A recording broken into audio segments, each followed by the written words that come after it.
everyone. Good evening. Welcome to tonight's Bible class. And in our Bible class tonight, we're going to be dealing with marriage. So, we're going to be talking about marriage, and that's what we've been talking about this week in my morning post. I've did 3 days talking about marriage. And so, we're going to cover marriage this week and next week, and we're going to see where we'll be at next week, whether we're going to continue on. But we want to talk about marriage, so I'm going to give a few minutes for people to tune in tonight. Come on in and let's talk about marriage. Hello to my beautiful wife.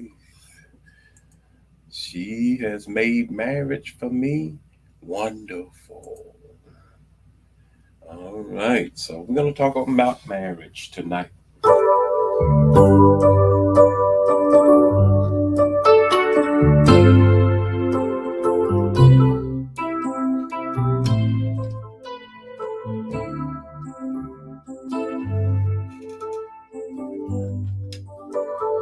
Girl, you are to me all that a woman should be, and I dedicate my life to you always.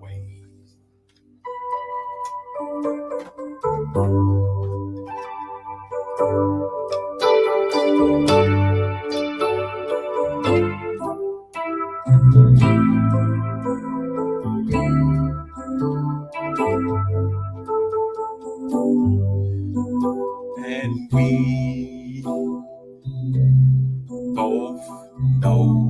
both know over these 32 years that our love has grown.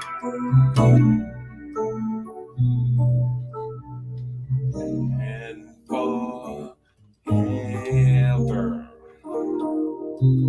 it will be you and me.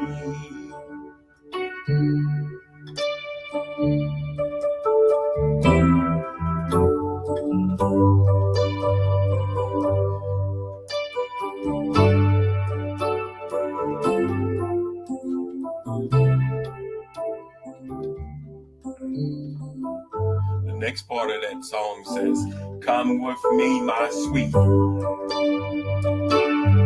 Let's go make a family. They will bring joy for us. I don't know about always, but they brought joy." You see, I can't find enough ways to let you know. But you can be sure, of course, I love you always.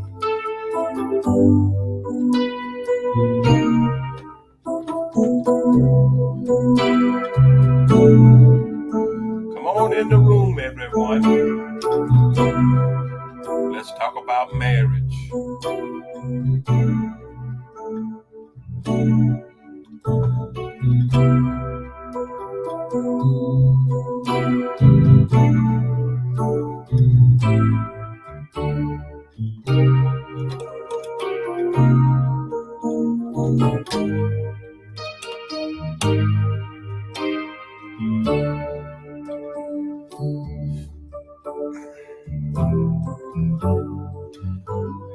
Like the sun chasing all the rain away.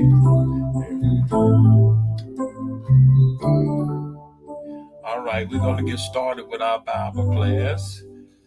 All right, so our main objective is here at True Christian. Welcome to our Bible class, and our main objective is to help people in every area of life. And so that's why we're dealing with marriage tonight, because we realize that a lot of people are struggling in different ways. Just like not too long ago, we dealt with mental health issues, and we had about 2 or 3 weeks dealing with mental health, trying to help people. And that's what we're trying to do here at True Christian Fellowship Baptist Church, trying to help people trying to break the Bible down to everyday living, because we're not in the days of Noah.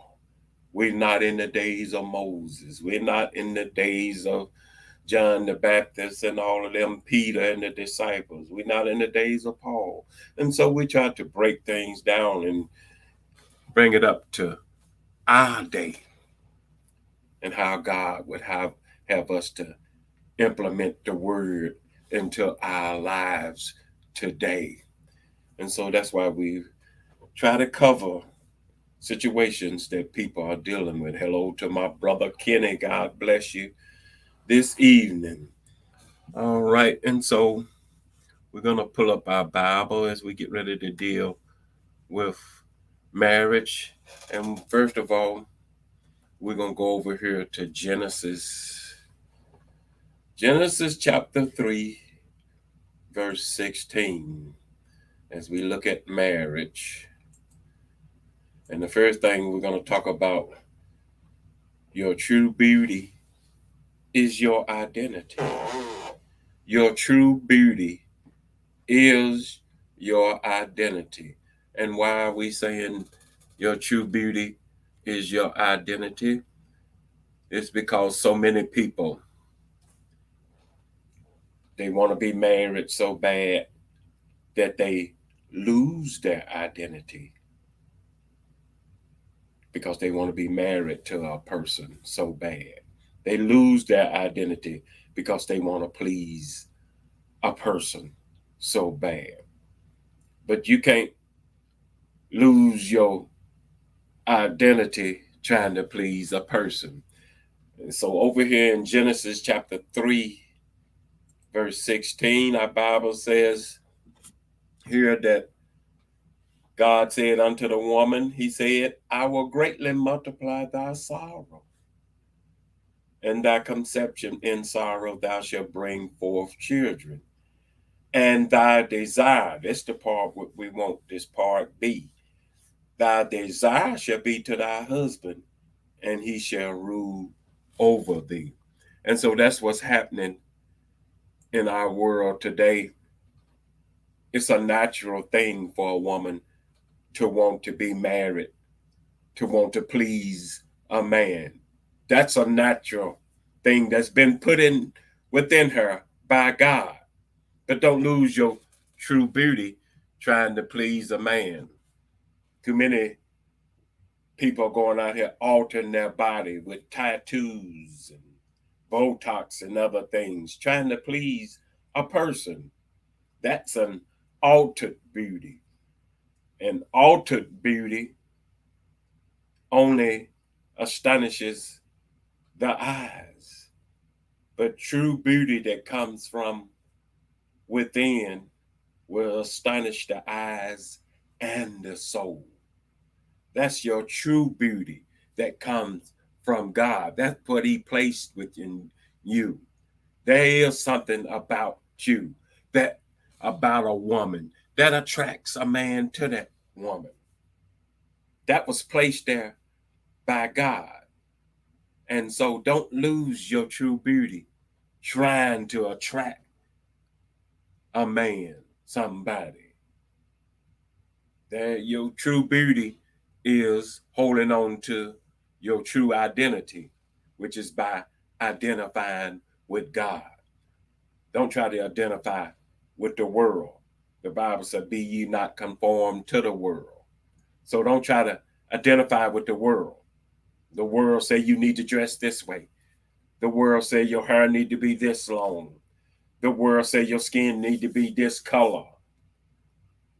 And so people lose their identity trying to conform to the world, trying to keep up with what the world says, trying to please people. But don't lose your true identity, the identity what God has put within you, what he created. He created you black. He created you a woman. He created you a man. That's your true identity. Don't lose your true identity trying to please the world. And so as we continue on talking about marriage, the second thing what I want to look at is don't be biased. Don't be biased. Um, and we're going to go to Matthew chapter 19, verse 6. Matthew 19, verse 6. And we're talking about don't be biased, don't be partial. All right. So it reads, it says, wherefore they are no more twain, but one flesh. What therefore God has joined together, let no man put asunder. And so when I was studying this, I was thinking about in-laws. Too many times in-laws take one side of the marriage, their child's side, their family's side. But God, Jesus just said here, what God put together, let no man put asunder. And so that goes for in-laws too. The marriage is one. They won now. It ain't about my child. They are one. So you should be interceding on behalf of them both. But if you stepping in and trying to take one side, you cause problems. And that's why Jesus went on and told them. Let's look at over here. Matthew chapter 18, verse 15. Let's look at that. He said, moreover, if thy brother trespass against thee, go and tell him his fault between thee and him alone. And so let's break that down. If your wife or husband does something that you disagree with, there's a fault between y'all, go to them alone. Did you hear what Jesus said? So that means try to keep others out of it. Them in-laws, keep them out. They'll mess up stuff. So if you can't be non-biased, if you can't be impartial, then you need to stay out of it. Because this marriage, as God said, has become one. Hello to my cousin Sharon. God bless you. It's become one now. So you should advocate for them both.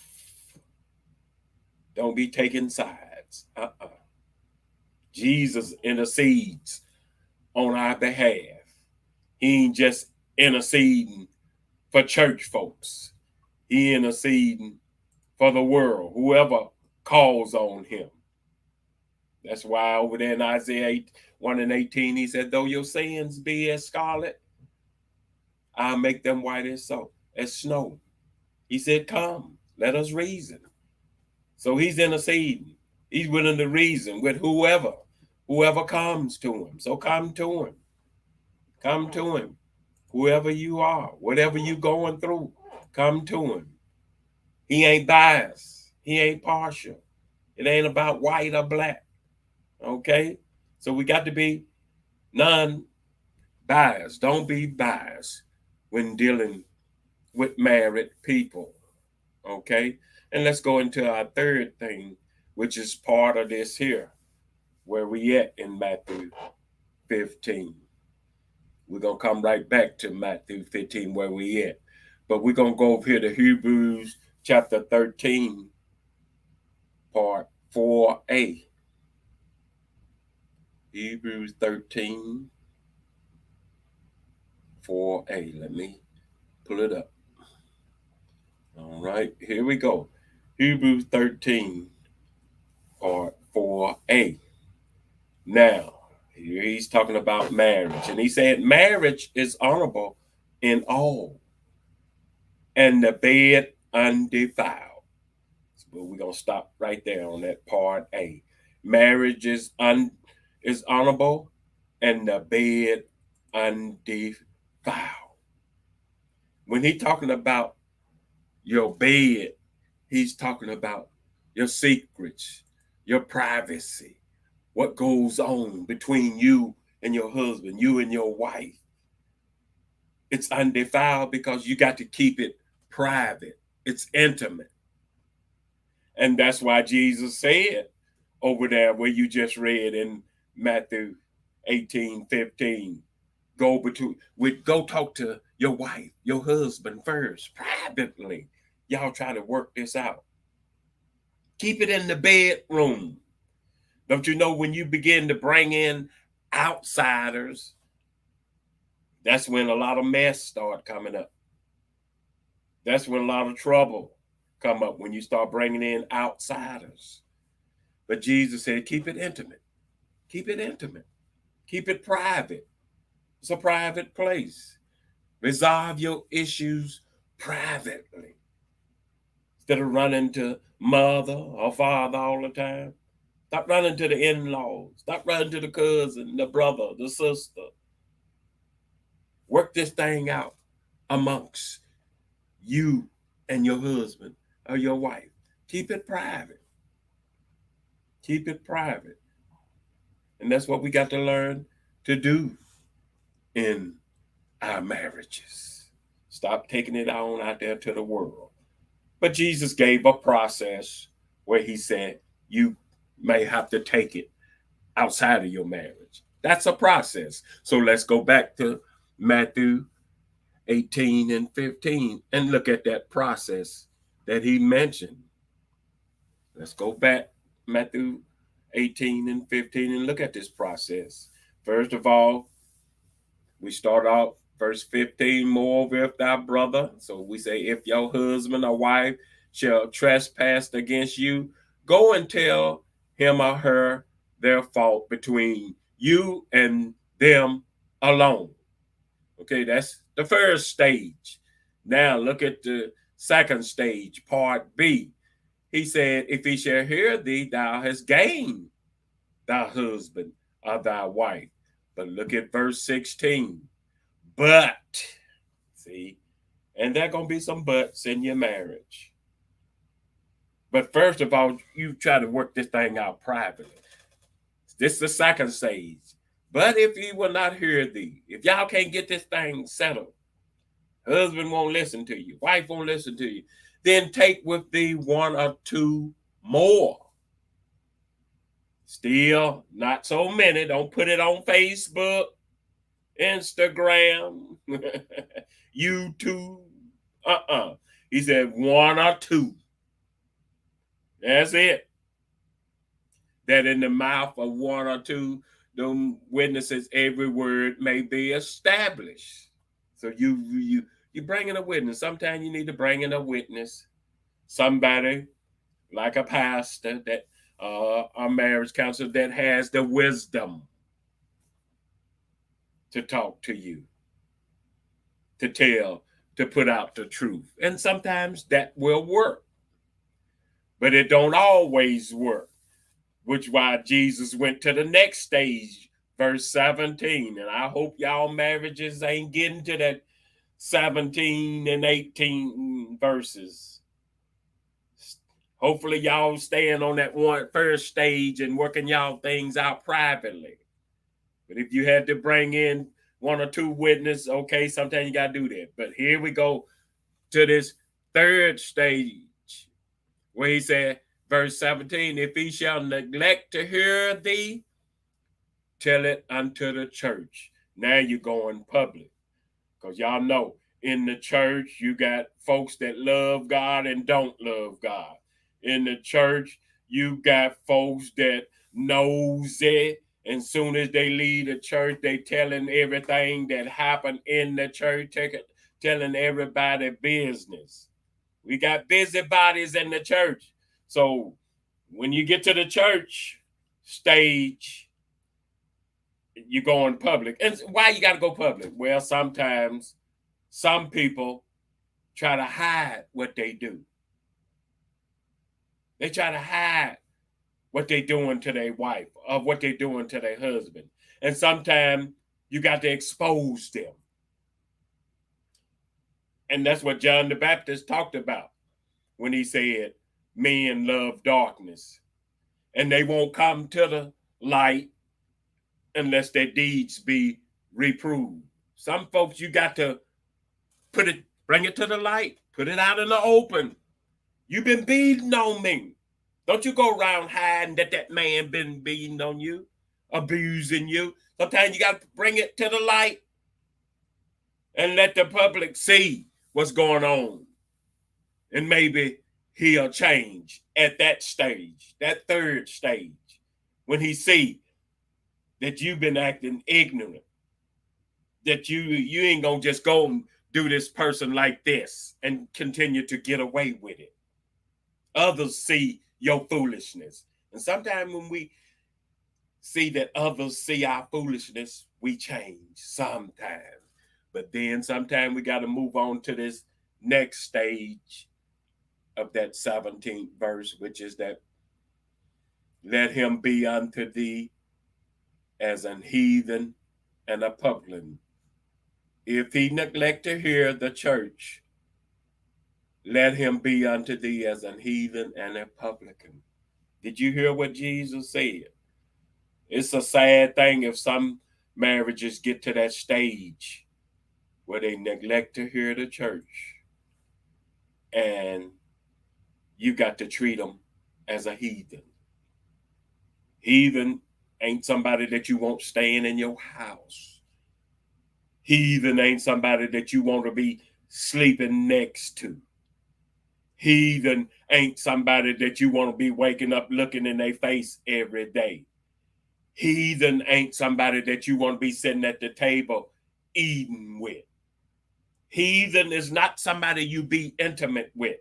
And so Jesus is saying some marriages gonna come to this stage that y'all got to separate. Y'all got to go your separate ways. It's a sad thing that after y'all done went through all of these stages, you tried to talk to them, and then you went to a counselor, to the pastor, then you went public about his or her foolishness, and they still don't want to change. Then Jesus saying, then y'all got to separate. You got to treat them like a heathen, somebody you don't want to be around. Because some people just don't grow up, and I don't want to be around you. And this not only go for marriages, this go for friendships too. I can't be around you. You foolish. You ignorant. That's sad, but it comes to that stage. And so Jesus just gave us 4 stages to go through. Try to work it out privately, intimately. Then he went to, bring in 1 or 2 witnesses. That's that second stage. Maybe you hear somebody that has more understanding than you. Then third stage, they take it before the church. Then go public. Sometimes, as John the Baptist said, when you bring some men's to their deeds to the light, then they might change. But then sometimes they don't change. That's why Jesus said, treat them as a heathen and a publican, somebody you don't want to be around, somebody that you try to avoid. You don't want to look up and see your husband or wife and try to go to a different way. You don't want to not want to go home to your husband or wife. That's a problem. And so Jesus said, some of them, y'all got to separate. You got to treat them like a heathen. Like the heathen that they are is basically what he's saying. All right. And then we move on. What we're going to talk about this evening, dealing with marriage. Our last thing we want to talk about, and 4th thing, is broken yet blessed. Broken yet blessed. And we're going to end on this, broken yet blessed.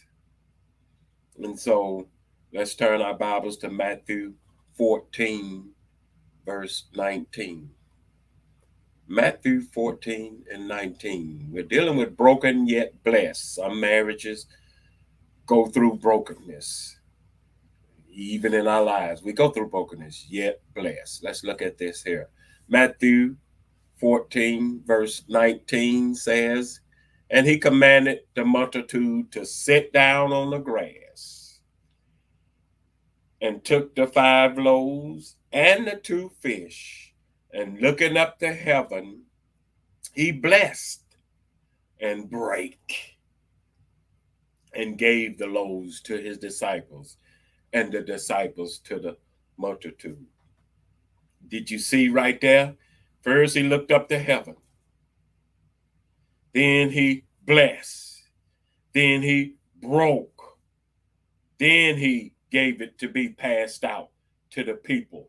And sometimes that's what our marriages go through. But we first of all got to do the first thing, what Jesus did, is lift it up to heaven, which means put God first in your marriage. God got to be first.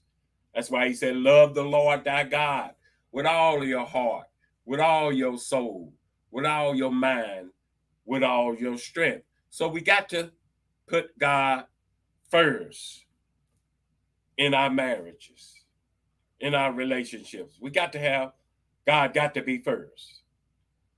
And then even though you put God first, you see sometime before you get your blessing, you got to go through some brokenness.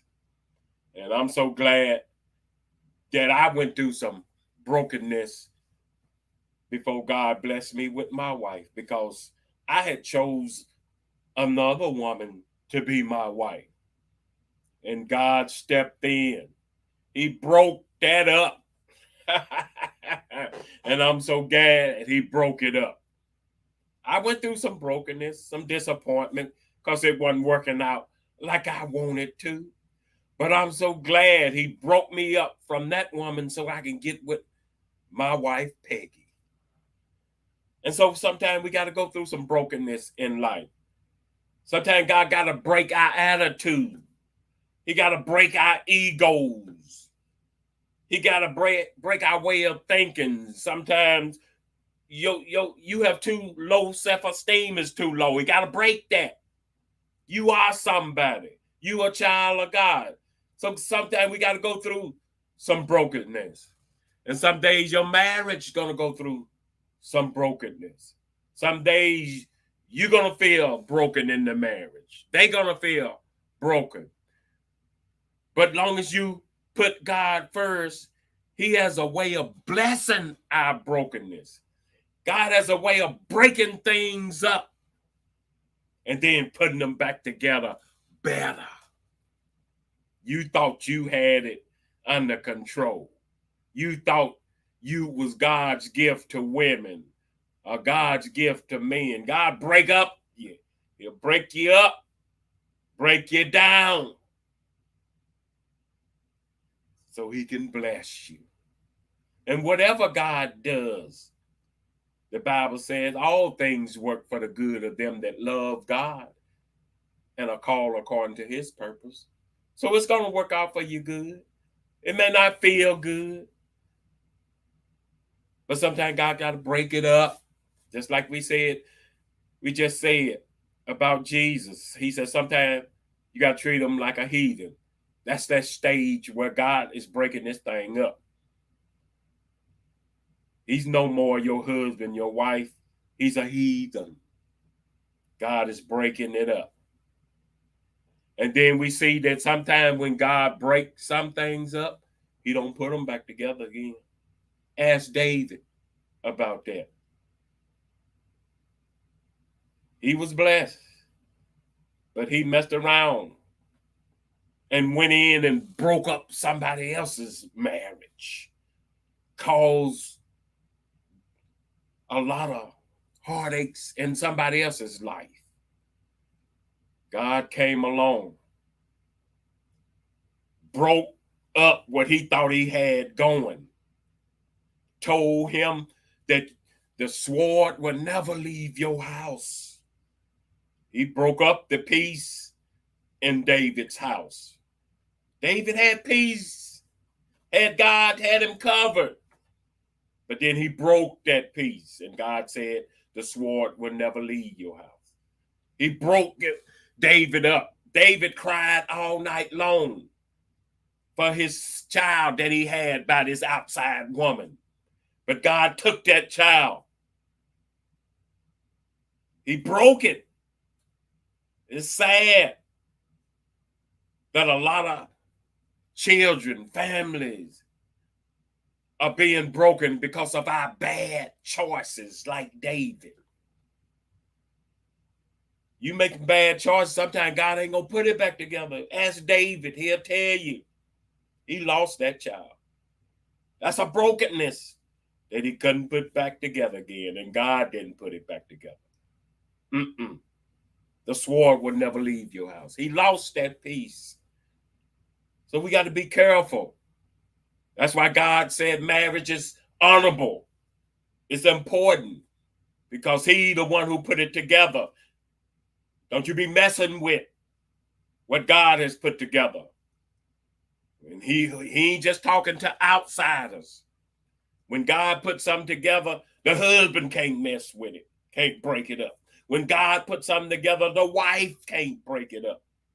He said, let no man, that includes the husband and the wife, you can't even be trying to break it up. So we got to remember to put God first in our lives, because you're going to go through some brokenness. You're going to go through trials and tribulation. You're going to go through different stages in your marriage. And you're going to feel like it ain't worth it. But as long as you put God first, He's going to work things out. He's going to work things out.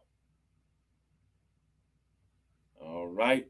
And so next week, we're going to continue on with our talk about marriage next week. Thank you all for tuning in tonight. Hopefully you were blessed by our little talk on marriage as we looked at 4 different things. We started off talking about true beauty. Your true beauty is your identity. Don't lose your identity trying to be with some man or some woman. Hold on to your true identity. And that's by identifying with God. And then we talked about don't be biased. In other words, that I'm speaking to the in-law, to the families. This marriage has become one flesh. It's one now, so you can't break it up. Don't be advocating for one side. Don't be biased. If you can't be impartial, then stay out of it. And then we talked about intimacy or privacy, where God said the bed of a marriage is undefiled. Bedroom meaning where your secrets, where your privacy is at, your intimacy.